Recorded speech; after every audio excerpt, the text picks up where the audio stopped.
Hello बच्चों, कैसे हो आप लोग। आज की वीडियो में एक बार फिर स्वागत करता हूं आपका अपने में यूट्यूब चैनल पर। तो गाइज आज हम डिस्कस करने वाले हैं अर्थमेटिक प्रोग्रेशन, एक ऐसी सीरीज, एक ऐसा सीक्वेंस जो अपने आप में एक इंपॉर्टेंट टॉपिक और इंपॉर्टेंट कॉन्सेप्ट है।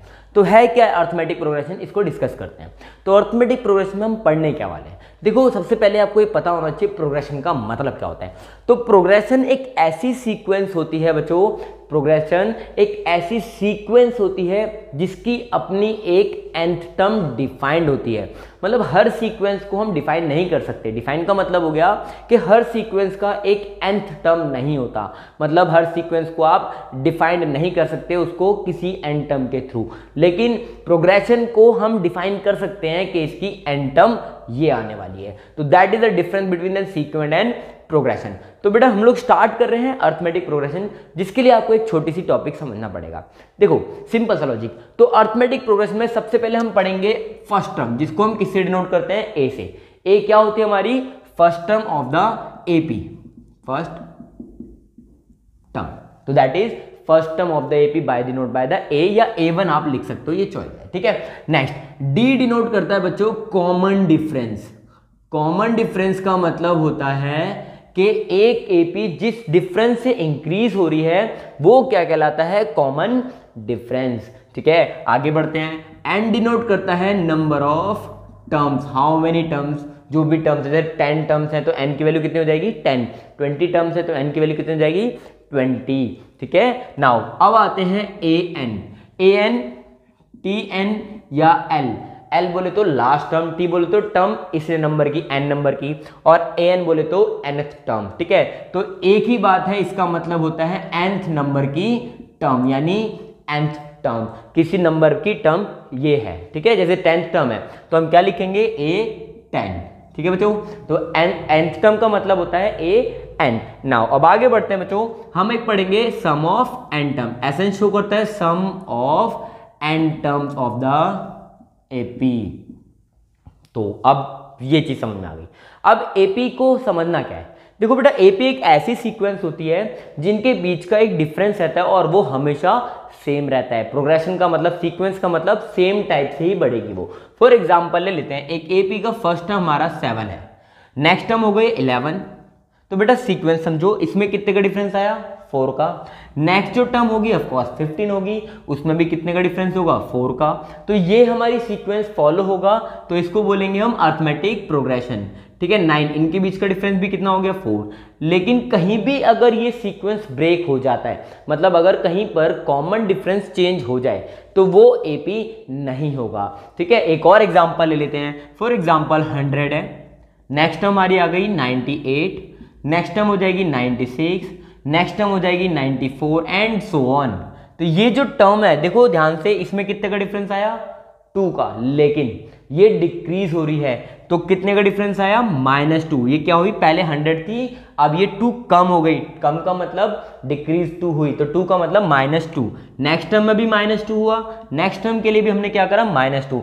तो जब भी हमारी एपी डिक्रीजिंग होती है तो एक्चुअली कॉमन डिफरेंस नेगेटिव का होता है। अब यहां से हम एक फॉर्मूला क्रिएट करते हैं। देखो कॉमन डिफरेंस का फॉर्मूला क्या होता है, तो कॉमन डिफरेंस का फॉर्मूला क्या होगा, डिपेंड्स ऑन द कंडीशन। अभी हमने सीखा कि कॉमन डिफरेंस होता है 2 टर्म्स के बीच का डिफरेंस, लेकिन नेक्स्ट टर्म का डिफरेंस उससे प्रीवियस टर्म के साथ। तो यानी अगर हम लिखें तो a2 माइनस a1 लिख सकते हैं, या फिर a3 माइनस a2 भी लिख सकते हैं, या फिर सेम a4 माइनस a3 भी लिख सकते हैं। मतलब 2 कंसेक्यूटिव टर्म के बीच का जो डिफरेंस है वो क्या कहलाता है, कॉमन डिफरेंस। ओके, तो अब ऐसे ही बढ़ते हैं। देखो हमारी फर्स्ट टर्म मान लेते हैं हम, क्या है हमारी a। जैसे हम इस वाली सीरीज को ले लेते हैं, तो हमारी फर्स्ट टर्म क्या है, a की वैल्यू कितनी हो गई, 7। इसमें कितने का डिफरेंस है, 4 का। अभी हमने देखा इसमें कितने का डिफरेंस है, 4 का। तो बच्चों ध्यान समझो, हमने नेक्स्ट टर्म निकालने के लिए करा क्या, 7 में +4 करा तो हमें 11 मिला, फिर 11 में फिर से +4 करा तो क्या मिला, 15। यानी आप ऑब्जर्व करें ध्यान से, अगर हमारी पहली टर्म में a था, a में हमने क्या प्लस, सेकेंड टर्म निकालने के लिए a + d, सेकेंड टर्म निकालने के लिए हमने क्या कर दिया, a + d।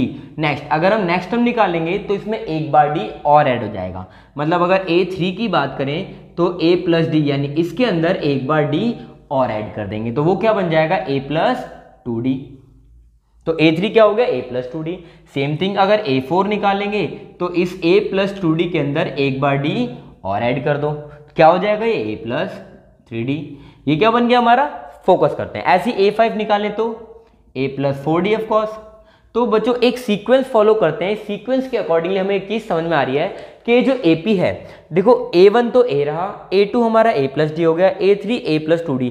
अगर मैं ऐसे ही कंसेक्यूटिवली सीक्वेंस में चलूं और कोई nth टर्म जो हमने यहाँ पढ़ी थी nth टर्म, मुझे अगर कोई nth टर्म लिखनी है तो वो क्या होगी, nth टर्म का फॉर्मूला A प्लस, देखो यहाँ पर थर्ड टर्म निकालने के लिए हमने D को 2 टाइम्स लिया, थर्ड टर्म निकालने के लिए हमने D को 2 टाइम्स लिया, फोर्थ टर्म निकालने के लिए हमने D को 3 टाइम्स लिया, फिफ्थ टर्म निकालने के लिए D को 4 टाइम्स लिया।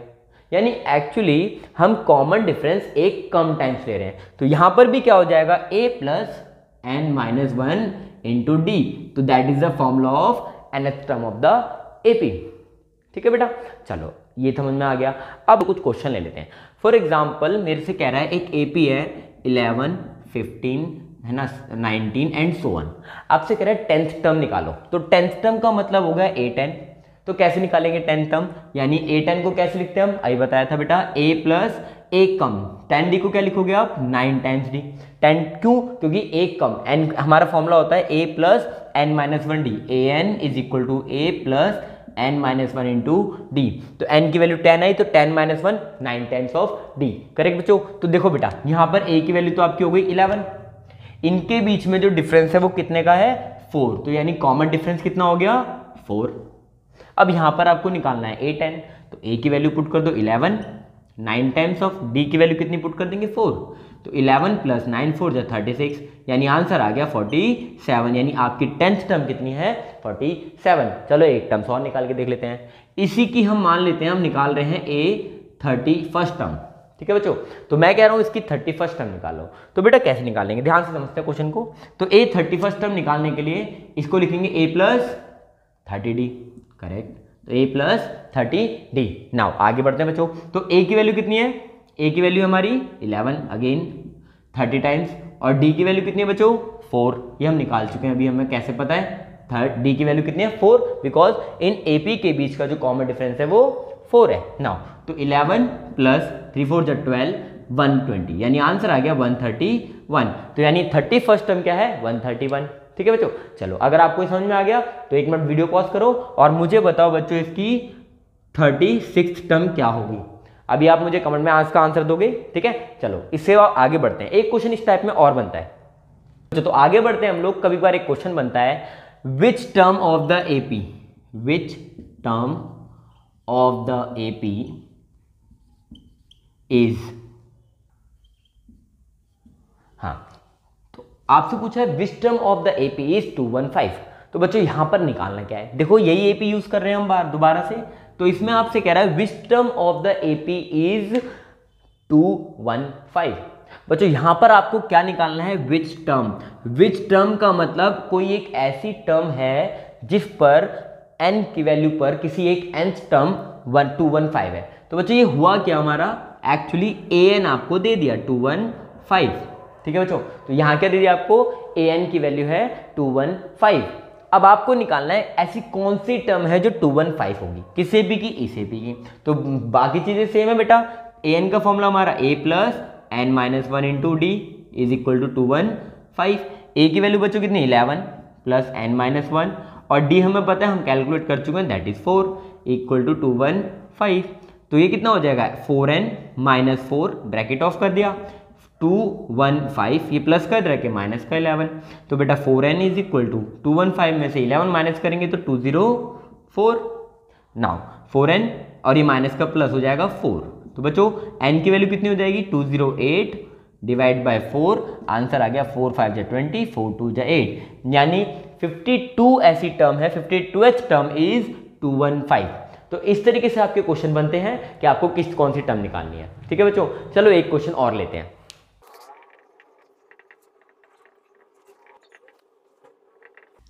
ओके बच्चों, तो देखो ये हमारा क्वेश्चन है, एक हमसे कह रहा है which term of the AP is this. ठीक है, is 96 more than the 28th term. मतलब अगर एक कोई भी एक ऐसी AP है जिसकी 28th टर्म से कितना ज़्यादा है 96, कौन सी टर्म है, मतलब आपको क्या निकालना है एंड नंबर ऑफ टर्म्स। तो ऐसी कोई एक टर्म है जो इस एपी की 28 टर्म से 96 ज़्यादा है। तो बच्चों दो तरीके इसको करने के, या तो आप पहले क्या करो 28 टर्म निकालो, 28 टर्म निकालने के बाद आप क्या कर सकते हो, उसके अंदर 96 ऐड कर सकते हो। ठीक है, 96 ऐड करोगे वो आपका एक कोई ऐसी टर्म बनेगी जो इस एपी को सेटिस्फाइड करेगी। तो देखो पहले इस बात है मेथड से सॉल्व करते हैं, नहीं तो हम डायरेक्ट भी कर सकते हैं। तो पहले मैं कैलकुलेट करूंगा बच्चों 28 टर्म। तो 28 टर्म निकालने के लिए हम लिखते हैं a plus 27 times of d। तो बच्चों इसमें a की वैल्यू कितनी है 3, d की वैल्यू कितनी है 6। सबसे पहले हमें ये निकालना होता है। ठीक है, तो अब यहाँ पुट करते हैं a की वैल्यू 3, 27 टाइम्स ऑफ 6, तो 3 प्लस 27 टाइम्स 6 जा 27 6 जा 6 इंटू 27, 7 6 जा 42, कैरी 4, 6 2 12 और 4 16, यानी आंसर आ गया 165। तो 28 टर्म कितनी आ गई बच्चों 165। ठीक है, अब बच्चों आपको निकालना है कि एक कोई nth टर्म है, हमने मान लिया वो n टर्म है, विच इज वन, जो हमारी 28th टर्म है यानी 165, इसमें कितना ज़्यादा है 96। तो बच्चों an किसके बराबर हो गया हमारा 261, 196 plus 165 which is equal to 261। Now बच्चों an का फॉर्मूला हमारा a plus n minus 1 into D, because हमें पता नहीं है nth टर्म कौन सी है, तो हमने क्या करा n के टर्म को लगा दिया n, क्योंकि हमें निकालना है कौन सी टर्म ऐसी है, तो n टर्म निकालनी है हमारे को, तो हमने n को एज इट इज रख दिया। तो बच्चों अब a की वैल्यू हमारे को पता है 3, n माइनस 1, d की वैल्यू 6 इज इक्वल टू 261। तो बच्चों n minus 1 into 6 equal to ये माइनस हो जाएगा, टू आंसर बचेगा 258। नाउ ये 6 कहाँ चला जाएगा अपॉन में 258 डिवाइड बाई 6, 6 4 जा 24, 6 3 जा 18, तो n इज इक्वल टू आ गया बेटा 43 प्लस 1 दैट इज 44। मतलब 44th टर्म ऐसी है जो 28th टर्म से 96 ज़्यादा है। अब बच्चों सिंपल ट्रिक की बात करते हैं। बच्चों देखो हम लोग कोई सी भी टर्म हो उसमें कितनी ज़्यादा है ये समझते हैं, मैं डायरेक्ट भी कर सकता हूँ। कैसे डायरेक्ट बच्चों, ध्यान समझते हैं। एक ऐसी टर्म है, मैंने मान लिया an term which is 28th term से कितनी ज़्यादा है 96। करेक्ट बच्चों, यही कह रहा है ना, एक ऐसी टर्म है nth टर्म मान लिया, वो क्या है 28th टर्म से 96 ज़्यादा है। तो थोड़ा आसान हो जाता है अगर मैं इस पैटर्न को फॉलो करता हूँ, अलग अलग निकालने की जरूरत नहीं है। तो बच्चों a plus n minus 1 into D which is equal to a plus 28 को 27 टाइम्स ऑफ d 96। ठीक है बच्चों, देखो ध्यान से a से एलिमिनेट हो जाएगा, तो n minus 1 d is equal to 3 6, d की वैल्यू कितनी है 6, 27 टाइम्स ऑफ 6 प्लस 96। आप क्या कर सकते हो डायरेक्टली 26 को सबके डिवाइड में ले जा सकते हो, अदरवाइज पहले मल्टीप्लाई कर लो, ऐड कर लो, डिवाइड सेम कर लो। तो मैं क्या कर रहा हूँ n minus 1 is equal to 27 into 6 divide by 6 plus 96 divide by 6, 6 से 6 कट जाएगा बच्चों, 6 1 जा 6, 3 6 6 जा 36, तो n minus 1 is equal to 27 plus 16 which is equal to 43, तो n इज इक्वल टू 44। मतलब 44th टर्म ऐसी है जो 28 टर्म से 96 ज़्यादा है। अब एक कैलकुलेशन की बात करें तो छोटी सी, देखो बच्चों इसमें हम लोग 28 टर्म में क्या प्लस करेंगे, d ही तो प्लस करेंगे, कितने टाइम्स प्लस करेंगे, तो 96 d कितना हमारा 6, तो एक्चुअली कहीं ना कहीं 9 6 1 जा 6, 3 6 6 जा 36, तो 16 टर्म मोर होगी, यानी d कितनी बार और प्लस होगा, क्योंकि 96 का मतलब हो गया 16 टाइम्स d। तो बच्चों 16 टाइम्स d का मतलब अगर 28 टर्म थी तो अगर इसमें 16 टर्म और 16 टाइम d और ऐड कर दें तो हमें कौन सी टर्म मिल जाएगी 44th टर्म। ये एमसीक्यूज में आपके ट्रिक्स काम आती है। तो इस टॉपिक को समझना, इस कॉन्सेप्ट को समझना बहुत आसान है। एक और क्वेश्चन लेते हैं बच्चों हम लोग, क्या है वो हमारा,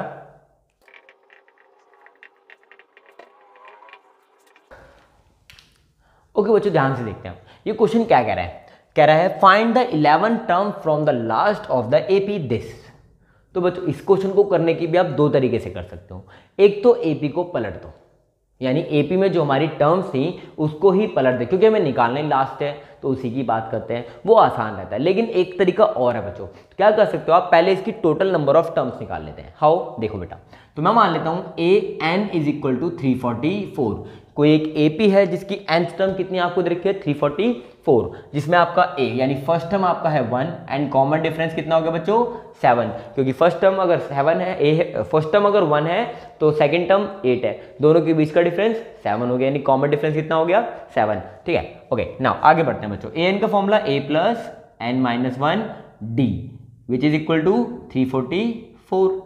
तो बच्चों अब क्या करेंगे, a की वैल्यू हमें पता है 1, n माइनस 1 और d की वैल्यू हमें पता है बच्चों कितनी है 7 इज इक्वल टू 344। तो n minus 1 into 7 is equal to, ये प्लस इधर के माइनस बच्चों कितना हो गया 343। तो n minus 1 is equal to 7 divide में जाएगा बच्चों तो कितना आ जाएगा 749। n की वैल्यू कितनी आ गई बच्चों 50। तो ये आ गया हमारा 50th टर्म। अब आपको बच्चों करना क्या है, 50 से लेकर पीछे की तरफ 11 टर्म निकालनी है। तो बच्चों काउंट करते हैं जरा एक बार, ठीक है 50 टर्म, ठीक है ध्यान से देखना 50, 49, 48, 47, 46, फिर दोबारा 45, 44, 43, 42, 41, 10 कंप्लीट हो गए। तो 11 टर्म कौन सी बच्चों 40। लेकिन अगर ध्यान से देखें, अगर मैं 50 में से 11 माइनस कर दूं तो बेटा ये तो 39 आ रहा है, बट अगर मैंने काउंटिंग जो करी थी इसके अकॉर्डिंगली देखें तो हमारी एंड टर्म क्या आ रही है 40।